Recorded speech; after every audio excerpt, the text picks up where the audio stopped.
All right. Good afternoon to those of you on the East Coast. Good morning also to those of you on the West Coast. I'm your host, Brandon Troy, host as well as co creator of Movers and Shakers Unlimited. Thanks so much for joining us wherever you're watching from, whether it's live or after the fact. Thank you for joining us here on Sunday, on Super Bowl Sunday, no less. Um, if you had a chance to take a look at the promo that we had before, you'll know that the subject of today's show is talking about the Washington Auto Show. And seeing that it happened a couple of weeks ago, this will be a retrospective of sorts. And just to give you, just a quick, rundown or history of the Washington, D.C. Auto Show, if you're not familiar, according, and this is listed on their website, they list themselves as the largest public show in the nation's capital. I'm sure at one time that was true, but in lieu of other events that we now have with conventions and things like that, I feel that that's that could be arguable these days, but it is still a large show. However, I will agree with the other part of it stating that it is a beloved and historic tradition of DC, with Washingtonians of all walks of life coming to the said show, which me and my guest co-host will be talking about as we dive into this show. Just to give you a little more background, of course, it is held at the Washington the Walter E. Washington Convention Center, boasting hundreds of cars on exhibit, featuring the engineering prowess of many new models from various industry manufacturers. It also features VIP tours led by award winning automotive writers, and, of course, a special exhibit area for live painting of art cars, which I also want to be able to dive into, which we'll talk about a little later. Now, it also is listed as a or known as a public policy show on the auto show circuit. And the reason being, outside of it being a 10-day public show, it is preceded by a public policy preview day, which allows attendees to hear from the very people shaping policy in the U.S. auto industry. And included among these are components such as announcements, fireside chats, panel discussions focusing on the current state of the country's essential automotive sector and its future initiatives. Now, with that out of the way, I want to be able to welcome today's guest co-hosts. You have seen them here on the show before. They are someone who is, a good friend of mine, known for 2/3 of my life. It's crazy to believe, to say 2/3 of my time here on Earth. I have known the guests here. Like me, they have attended the auto show since they were a wee lad, and in terms of their passion and knowledge of vehicles, I do dare say exceeds even my own. It is my pleasure to welcome back Jason Edmonds. And now, Jay, what's going on, man? Welcome back. Hey B, what's going on, man? Thanks for that gracious introduction, man. Good to be Of here. course, of course, of course. So here we are, a year later. I know we really dived in last year. Really went in last year, and I'm not going to be, arrogant and say that they listened, but I will say that it felt like, with everything that we had to say last year, that maybe in terms of the conversation that we had here, and maybe stuff that they heard elsewhere, that they listened and that they really made an effort to improve upon what they did last year. So, just upon that, what were your initial impressions? Because I know you're a far more of a stickler, critic wise, when it comes to our auto industry. So I will say they did make improvements, but I think they still have some uphill battle. So here's the thing: there was Tesla's first time actually being at the auto show. For as many years as Tesla has been a car manufacturer, I've never seen them have a presentation at the auto show.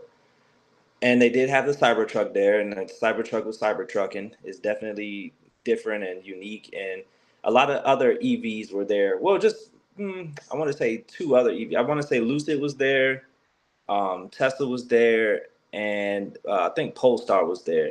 So the EVs were showing up, but then the other car manufacturers just didn't show up. It was like a handful when it was, dozens of car manufacturers, and yet only a handful actually had cars available to view and get in and kind of showcase at the car show. And it was kind of sad to see that the pickets were kind of sparse. In past years, they've had three levels of different types of cars. This year, they had two, and that's being generous. It was mainly filled with a lot of things for the kids. They definitely had some things for the kids there, and they also definitely had a lot more like exotics. They had exotic cars and a lot of different like interactive type of exhibits, but very, very, it's the, this, I think, and I'm not even, this is not even hyperbole. This is the least amount of car manufacturers I've seen in any car show that I've attended.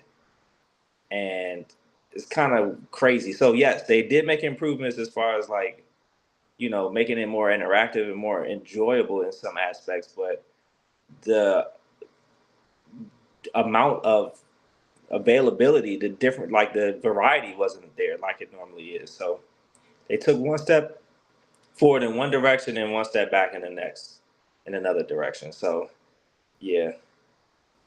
Got you, got you, got you.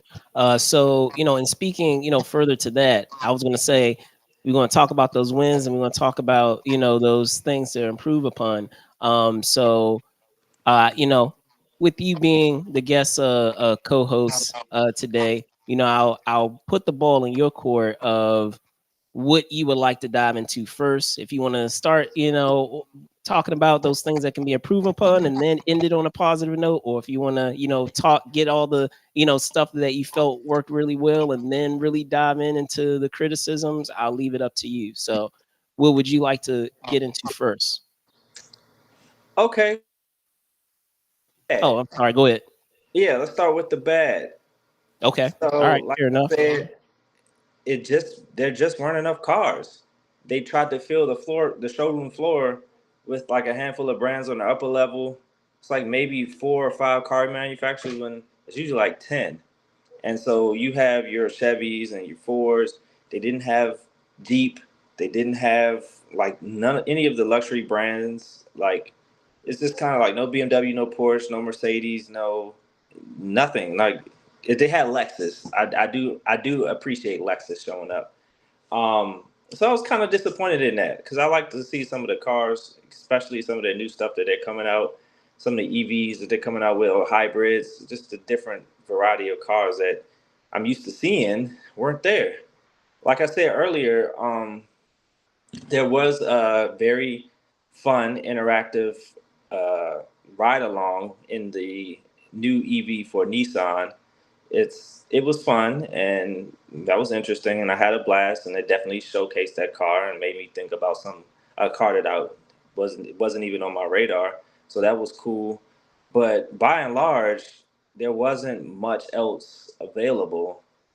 They usually have a Jeep ride along where they do the rough terrain. They didn't have that this year. It's just yeah, I just didn't.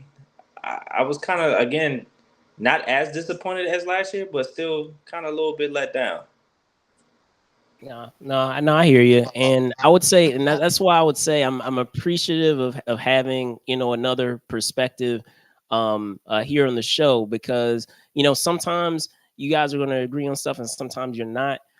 In this regard, I there were a lot of things that I felt that were improved upon. So, I will save that for that component of our discussion. But in terms of, I guess, things to critique, I would say it was more along the lines of, and this is always a challenge with any show, especially when they're using a lot of square footage, is again the proper signage with certain things and being able to locate certain things. I mean, you were given a general picture and perspective of where things were, but I feel it never hurts to continue to have additional signage of saying, okay, this is where this is. This is where this specific type of vehicle is. And I mean, yes, you do have a floor plan and you have all of that stuff, but What if you have someone who is not well versed with the convention center?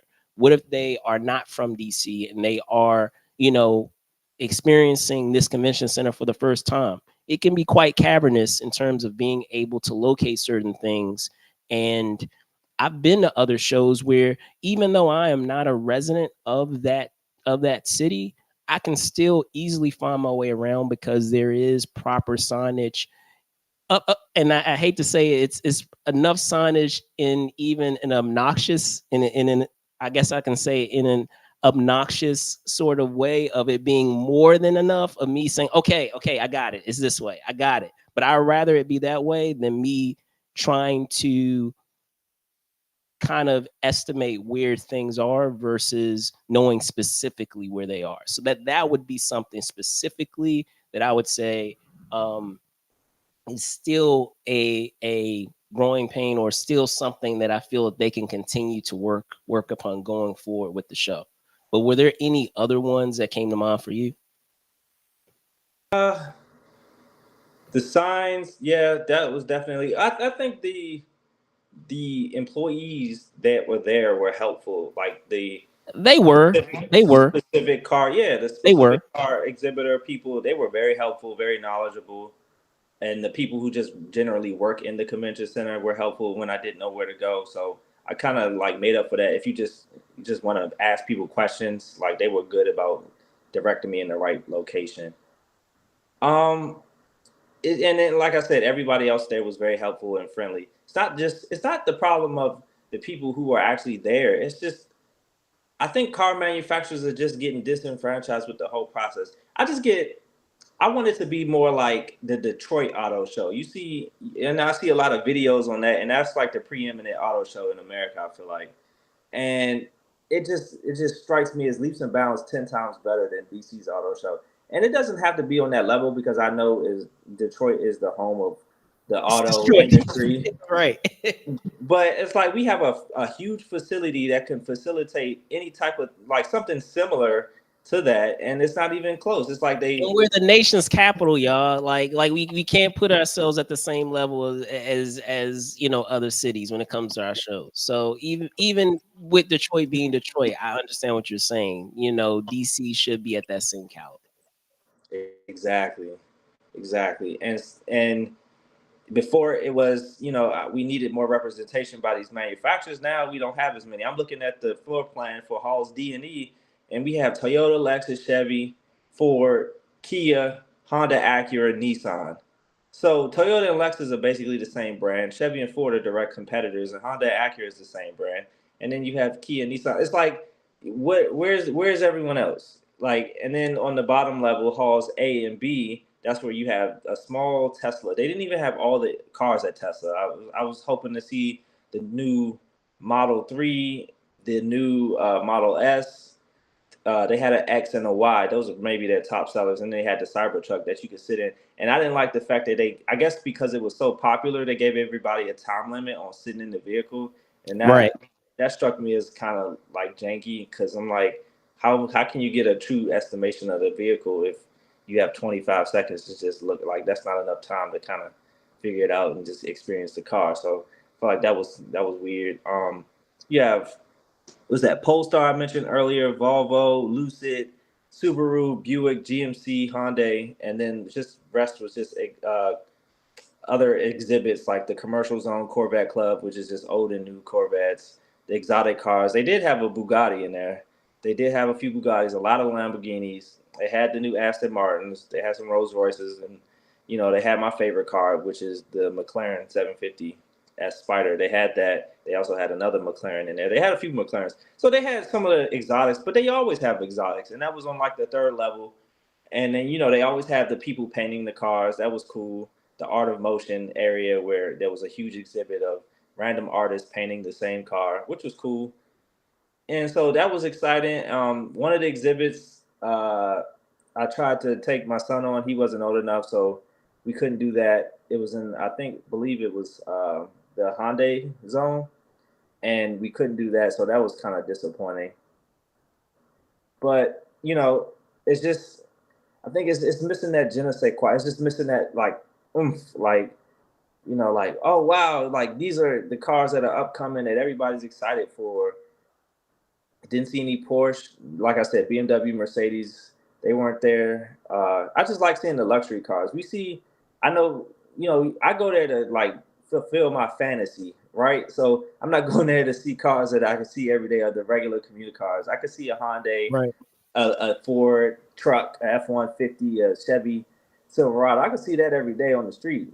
Honda, like those are normal everyday cars. I want to see stuff that are new and different, like akin to the Detroit Auto Show. So, like that's why it was refreshing to see Tesla. And I only think Tesla is doing it like strategically because their market share is going down. They realize that the EV market is struggling right now. People are getting less interested in it because of the huge cost of ownership, the the lack of variety when it comes to, or not the variety, but it's just lack of availability of superchargers if you're not a Tesla owner, and just maintenance is just astronomical. That's something we don't really talk about. So those are the things that Tesla just wants to increase their visibility and just get their name out there, just continue to build and garner interest. So I can see why they've done it, because I own, not all full disclosure, I own Tesla stock, and Tesla stock has been struggling because of their last earning call. So strategically, it makes sense for them. But it's just interesting that they show up and everyone else just kind of doesn't. So yeah. Nah, I hear you. So, if you don't have, any other, uh, things that you want to discuss, relative to the show, we can dive into the things that they have done well, because it seemed like you were about to transition into that. So I will give us the opportunity to do that. But I will say this: I do, get the point of what you're saying about having that umph, and having those vehicles that, if we're talking about concept cars, or just, just those cars that and I even remember that, and even in past years growing up as a kid going to the show, of having those vehicles. They had tons of those types of vehicles. So I don't know what happened in that time where they, trend wise, it maybe became too, it was more cost effective not to bring as many of those types of vehicles, or it's just harder to bring them in general in terms of logistics, maybe not necessarily cost, but just the process of bringing them over. Who knows?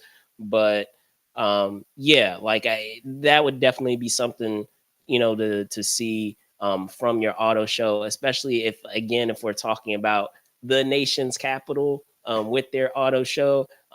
With that being said, I probably, and we could talk offline about that, I gotta get you out to CES, man, because they got multitude of what is it, concept cars. So with that being said, hopping into some of the wins, I talked commented on it before, and that it did seem like they, made a concerted effort to improve upon what were issues last year. I would just say, just a word overall that just comes to mind is sparse or depleted. Were words that immediately came to mind from last year. And uh, it seemed like they made an effort to improve upon those things that we had discussed last year. I know one big talking point that we were talking about was a lot of the vehicles that you could, test drive, and it was, embarrassingly, it was a very sparse selection of those opportunities last year. And there were a lot more opportunities with that last year. So right off the bat, that was something that was noticeable. The other thing that I would bring up, and I talked about it in the description, and you just commented on it just now, was the cars being painted like that. That was really cool.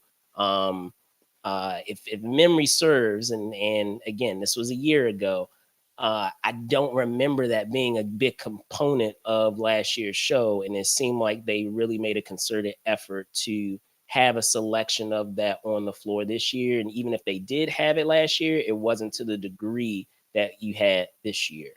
And then it's always cool to be able to see, the um, sports, sports cars on display. I know you were talking about McLaren and all of those. Those are really, cool to see. One other thing that I feel like doesn't get enough credit is some of the ancillary things that you have at a show that allows the attendee to recognize that a show is trying to go the extra mile to improve the experience of the attendee. And the reason why I bring that up is y'all can ask me here in the comments because I don't recall it being there last year, but I don't know if you saw this, Jay, but they had like massage chairs like that they had just outside. I want to say it was just above the lower exhibit hall floor. They had massage chairs and other ancillary things that would be helpful if you're someone who's walking around at a convention or expo space. You don't always get that all the time, even that, and I'm surprised you don't have more of that even at Comic Cons. Honestly, I mean, because people are walking around all the time, and it's a people take for granted how much walking, how many steps you are taking. Um, but the fact that you're going the extra mile of having something ancillary there, and don't get me wrong, it is helpful for that respective business too to be able to sell the product and promote the product, but it also allows another experience for your attendees that shows that you understand what is happening in their experience of being there at the show. So, but how about you? Go ahead. Yeah, I did notice the massages in years prior. So I think that is something good to have, and I agree with you to a point. Whereas they feel like they made more of a concerted effort to kind of enhance the experience. I just think the buy-in. I like the buy-in from the brands that were there. Like Nissan had a huge exhibit, and I wonder is that I don't know if um this is true or not, but I want to know if like certain car manufacturers have to spend more money to get a larger exhibit area, or is it like the amount of money they're willing to allocate, and that's why certain car brands weren't there? Is it that they have to spend money to get there? So yeah. So that's neither here nor there. But I did like that. It wasn't as boring as last year. I do agree with that. I like the art of motion. There was an element of that in last year's auto show, but again, it was a larger element in this auto show, and it was surrounded by exotic cars, so that was cool. So there's a lot of eye candy there. The exotic car representation was way higher than in years past.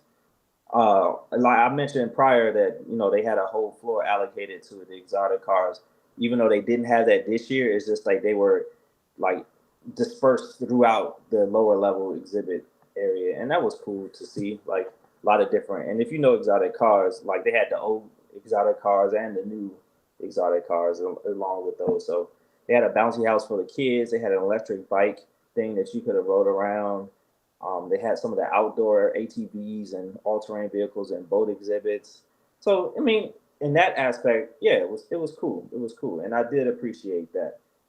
Um, but I'm thinking of, yeah, I just they need to continue along that vein.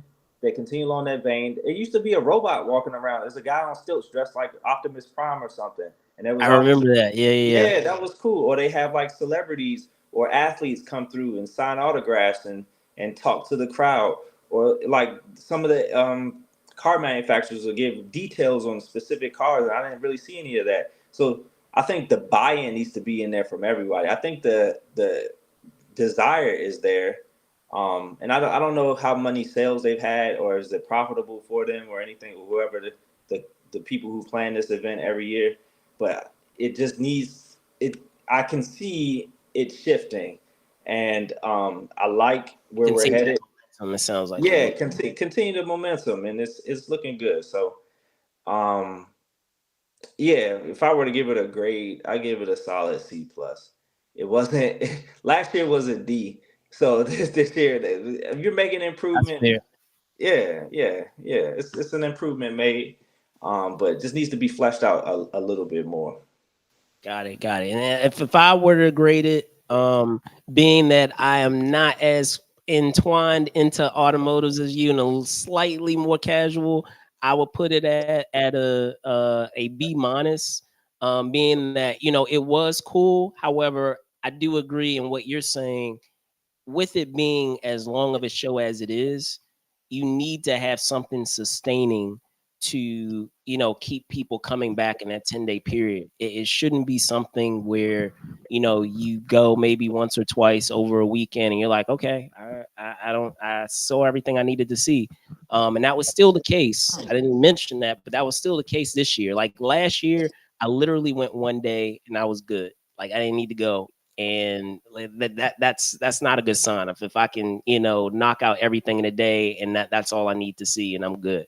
um this year I spent like 2 to 3 days at the show, but if you are doing the show for 10, what was it, 10 days, that's a long time to have a show or expo, and you need to have something sustaining there to warrant having a show that long.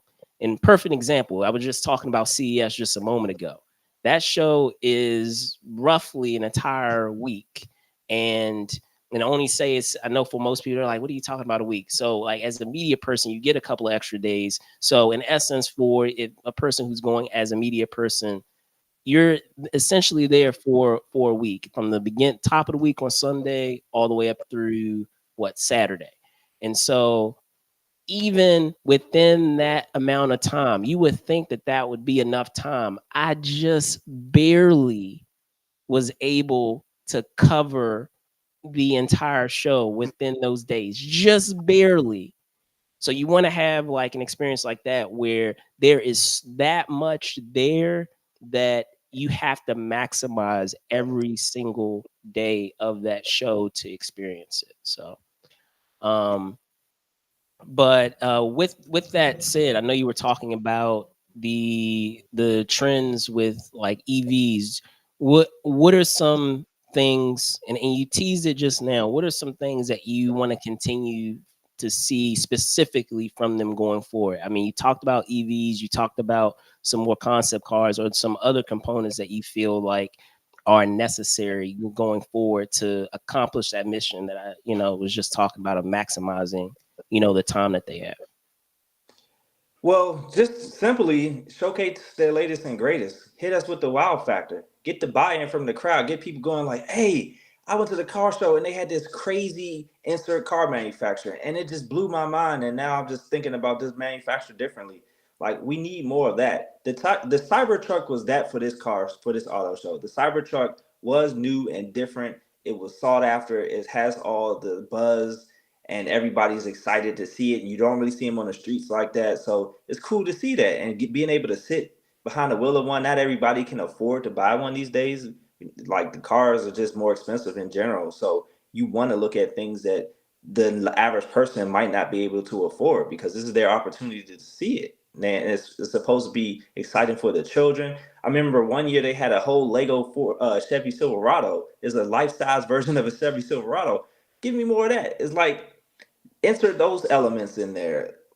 Keep including more interactive. Like they had a driving simulator that was cool, but I don't think it was really advertising. It was only like one or two seats. Those are the things that you can get more of. Like, hey, if you want to drive a Porsche 911, we can't let you do that, but here's an experience that's going to give you something similar to that to put you in the mindset of that, or things of that nature. So these are the things that I'm not just thinking of off the top of my head. These are the things I've seen in prior auto shows that have been really, really popular.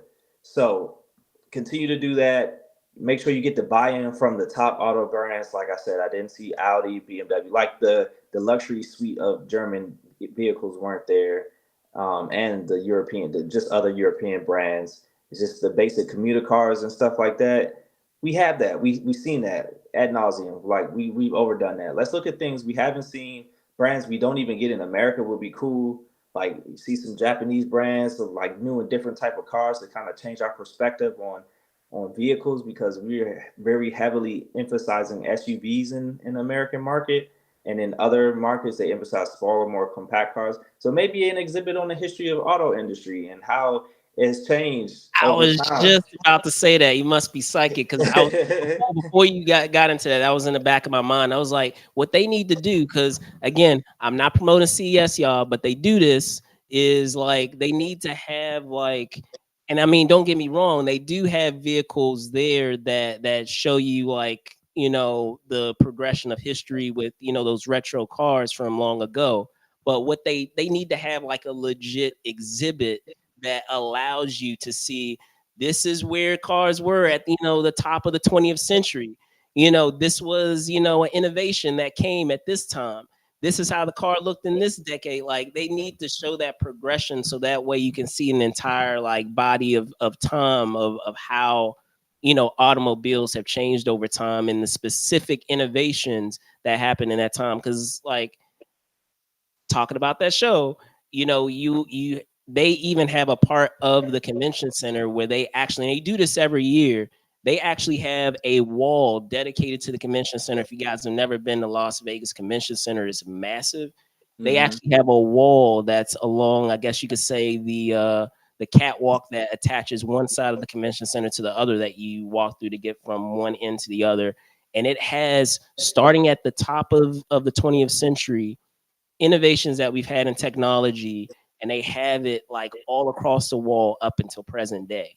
Hmm. And if I could tell you how many times that you see people actually taking pictures and like in front of the wall and like actually taking the time to like look at the entire wall from the beginning to now, it is like something that people enjoy and are interested in. And mind you, they're doing it on a very, well, I can't say they're doing it on a very low scale because they actually have that, and then they also have exhibit where they talk about things that didn't work, things that were attempted and didn't work. Like that would be interesting too. Like having those inventions or innovations in the automotive industry that people thought was really going to take off and it didn't take off, but it's still cool to look back on and like, oh yeah, I remember when they tried to do that. Oh yeah, I remember when they tried to do this too, but it didn't pan out. Like that would Right. be interesting too. So yeah, uh, on the same wavelength of talking about some of those things that I feel that they could, if they're scouting other shows that they can still tailor it. I mean, I don't feel like they could, that it would be a manner of copying because it's specific to the automotive industry. It's the same mission, the same idea, but it's still niched, if you will, into cars and into the automotive industry. And you could still utilize that same idea and apply it to that industry specifically. And I feel like people would be fascinated and interested by that. So Absolutely, absolutely agree with that. And to piggyback off that, another part that would be extremely fascinating from my perspective is the whole design process and manufacturing of certain vehicles and how they've changed it to aluminum hubs and how they go through it. You don't have to do every single aspect of like the build process, but I watch YouTube videos sometimes of how they build certain cars, and it's fascinating. And I've seen the views; they have millions of views, so it's not like the interest isn't there. It's extremely interesting to see how a car is built and what goes behind how it's built. So if they can incorporate some of that, but I get it. I think the whole general purpose, I think for the auto show, from my perspective, and I could be wrong, is that it's to generate interest in car brands to increase their sales, right? yeah, So, basically, it's so it's a shallow idea versus an artistic idea. yeah. So I mean, we're kind of like wishful thinking, pie in the sky right now. But if you want to increase your sales, you got to be there. And a lot of these manufacturers weren't there, or they weren't bringing out their heat. They weren't bringing out their top cars. They bringing out just blase cars. I'm just like, no, bro. You have to bring the best of the best to get people interested, get people excited, get that passion, invest that emotional investment, and that's how people shop. They shop with their emotions, not with their head. They shop with their heart. And so if you get people emotionally invested in this vehicle and wanted it so bad, that's how you're going to increase your sales. So if you want to increase your sales, do that. Generate interest, bring out your coolest, nicest car, and say, hey, you might not be able to afford this, but we can put you in this. You can't afford an S class, but you can buy this very nice C class. And People will buy it. They will buy it if exactly. you use that strategy. They will buy it. I'm telling you. And and so I'm just like, why? Like, where is that? Like, it seems like a few of these auto brands were like apathetic to just being there. And I'm DC is a huge market, despite how small the city is. The surrounding area is full of millions of people, and it's very affluent. It's one of the I'm about to say richest. the income earning. Like, Yeah, don't sleep on DC. Like, yeah. it's the reason why it's difficult to live here and to be able to afford to have a place here. So Exactly. So you have a lot of high income government or government adjacent people that are willing to drop high dollars on nice vehicles. Why not show them what's available? So yeah, like I get it. I get why. I don't know what it is. Maybe I'm missing a component. Maybe there's something behind the scenes that we're not seeing. Maybe the buy-in is too high or the investment is too great for some of these brands. But some of that needs to go back. Like if it wasn't broke before, why did they change it? So and you go back to that and maybe sprinkle in a few of these other elements we talked about. But yeah, yeah, and it's funny you should bring that up because, like, outside of course, those who watch the show, they know that we talk about all aspects of pop culture, and that's something that seems to be a trend even with the film industry. Is the same thing we see in the automotive industry, where their financial choices, decisions being made rather than artistic ones or ones that at the end of the day, big picture wise, will help the financial decisions. But to just solely coldly look at the breakdown of just business and the financial numbers, it's not really going to help your case. Where even in the film industry, and I have folks, friends on here, guests on here all the time, talk about those that are, behind the scenes, your producers, your, writers, and even actors too. So I guess it's not just those behind the camera, but those in front of it, of talking about how a lot of things get messed up in the process of even making films these days because of decisions being made financially instead of understanding what's best for the product, which at the end of the day will end up helping things business wise because you're focusing on what at the end of the day it's about, not just looking at the end product or the result. So yeah, absolutely agree. yeah. Absolutely agree. So we are going to wrap it up there. Oh, muted myself by accident. But yeah, Ah, appreciate you hopping on onto the show on Sunday, no less, on Super Bowl Sunday, no less. I know you have plans. So before I let you go, can you tell folks where they can find you? you can find me online at J Squared Fitness. You can find me, yeah, just check me on Instagram at J Squared Fitness. I'm there. You can DM me. You can email me there, jsquaredfitness1 at gmail.com. Cool. Awesome. Awesome. So again, I want to thank Jay for hopping on and being our guest co-host once again a year later, talking about the DC Auto Show, this year's DC Auto Show. I am your host, Brandon Choi, also co-creator of Movers and Shakers Unlimited. You can find me at Brandon Choi ENT on X, and of course Brandon Choi ENT on Instagram. And then just a couple of quick reminders. Of course, you can find us on Patreon, y'all. So, if you enjoy a lot of the content that we do here on Movers and Shakers Unlimited, you can find us there. And then also another cool feature too, with all the live streams that we have that happen not just on YouTube but even on Facebook, we do have a feature with stars that you can provide stars if you enjoy a lot of the content here, and it actually helps our show because it acts as digital currency that we could utilize to do things here around the show. So with that being said, thank you guys so much for watching. Be safe out there, and see you soon, guys. Peace. All right. See you later. Thanks, B.